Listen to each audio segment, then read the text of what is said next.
Homes completely destroyed in the deadliest earthquakes to hit Afghanistan in years.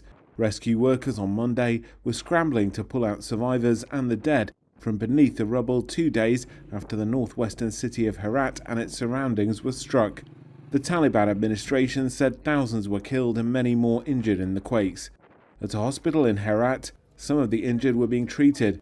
The World Health Organization says women and children made up 2/3 of the victims hospitalized with severe injuries. Many spoke of lost or missing loved ones. Many of our family members have been martyred, including one of my sons, and my other son is also injured. I don't know anything about my mother, my daughter, my son, whether they are dead or alive. We have been watching the news diverted to what's going on in the Middle East over the past 2 days, and there was very little attention to the event in Afghanistan. Attention means funding as well, diversion of funding to other competing priorities with Afghanistan.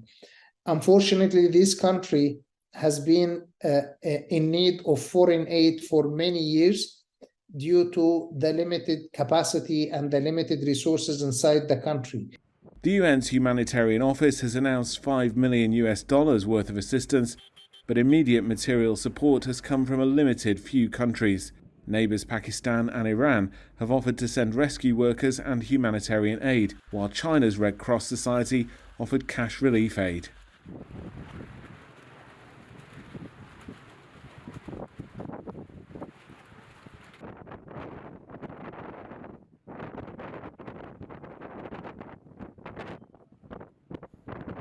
The Ministry of Health in Afghanistan reported, and still they are counting, more than 2,500 deaths and more of thousands of people injured, different levels of injuries, which make us assume that the numbers are still growing, and we do not have the final figures still now, as the assessments are ongoing.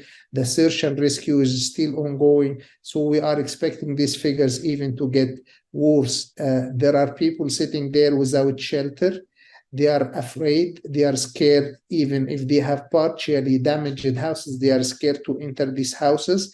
We have mild cases who receive treatment and should go back home, but unfortunately they do not have, as they told me yesterday in my visit to the hospital yesterday, they don't have home to go back to. 2/3 of those with severe injuries who are admitted in the hospital I have seen yesterday are children and women. The earthquake happened around 11 o'clock in the morning, where men were out of the houses. So majority of those who are injured and died are women and children who were inside the houses at that time, unfortunately. So the burden of this is adding more pressure on women, adding more pressure on children, who are the most vulnerable groups inside Afghanistan.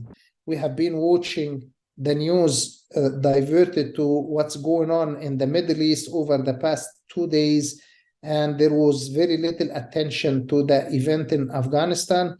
Attention means funding as well, diversion of funding to other competing priorities with Afghanistan.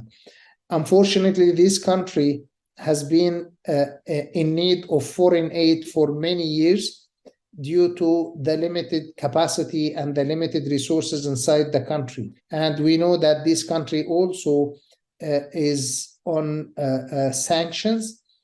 Poverty is high.